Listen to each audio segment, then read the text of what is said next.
выплате компенсаций населению за утраченное жилье. Ведущие медицинские лаборатории пытаются раскрыть загадку нового вируса, который за несколько дней убил по меньшей мере 9 человек. По внешним признакам болезнь похожа на воспаление легких, но не поддается лечению известными препаратами. Она с невиданной скоростью распространяется по миру. Как говорят врачи, это может быть мутация гриппа, но версия биологического терроризма также не исключается. Тяжелый острый респираторный синдром, атипичная пневмония. Все это названия, распространяющиеся сейчас по миру болезни. Однако чаще них употребляется другое – вирус-убийца. Первый случай заражения был зафиксирован на юге Китая. Это произошло в конце февраля. Сейчас, спустя пару недель, вирус обнаружен по всему миру. От Юго-Восточной Азии до Канады и от Австралии до Словении. По подсчетам Всемирной организации здравоохранения, в инфекционных отделениях находится более 500 человек.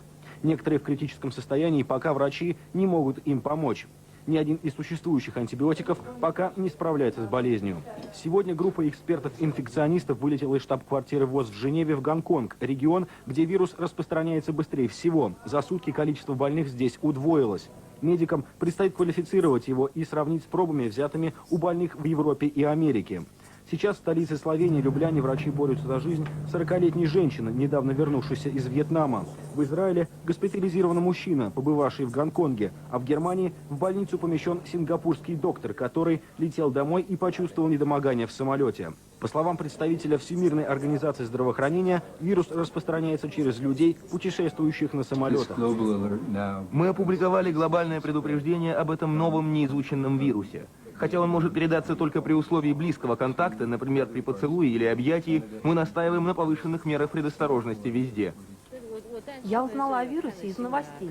Я даже собираюсь отложить деловые поездки из-за этой болезни. Мой врач посоветовал мне не снимать маску даже дома. Болезнь проявляет себя высокой температурой, кашлем и затрудненным дыханием. Инкубационный период колеблется от 2 до 7 дней. Ученые обеспокоены, что новый вирус может быть не менее опасным, чем эпидемия 1918 года. Она известна как испанский грипп или испанка. Тогда болезнь унесла жизни 20 миллионов человек по всему миру. Однако в начале века еще не был изобретен пенициллин. Сейчас эксперты Всемирной организации здравоохранения утверждают, что им удастся найти вакцину в течение 1 недели. Георгий Коптелин, Мария Шубина, Первый канал. В России в международных аэропортах введен усиленный санитарный контроль. Под особым вниманием пассажиры, прибывающие из Азии. По давно сложившейся практике все авиарейсы в Россию из неблагополучных стран обследуют эпидемиологи. В каждом аэропорту с международным сообщением есть санитарно-контрольные пункты. Несколько дней назад они были оповещены о новой неизвестной инфекции. Бортпроводникам рекомендовано проявлять настороженность в отношении пассажиров с признаками острых респираторных заболеваний. Инструктаж экипажа, стюардесс, работников аэропорта. И, естественно, это опрос на предмет симптомов, на предмет контактов. Первым на борт самолета, который прилетает из Юго-Восточной Азии, прибывает санитарный работник. Он дает добро на выход пассажиров только в том случае, если экипаж официально заявляет, что больных в салоне нет. Зарегистрированных случаев, дай бог, еще не было. Возбудитель заболевания до настоящего времени не выявлен. Лабораторные исследования продолжаются.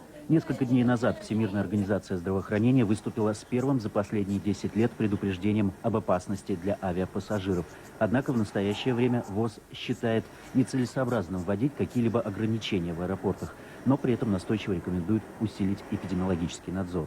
Минздрав России рекомендует всем, кто в последние 2 недели вернулся из Гонконга, Вьетнама и соседних государств, при обнаружении у себя симптомов гриппа обязательно обратиться к врачу.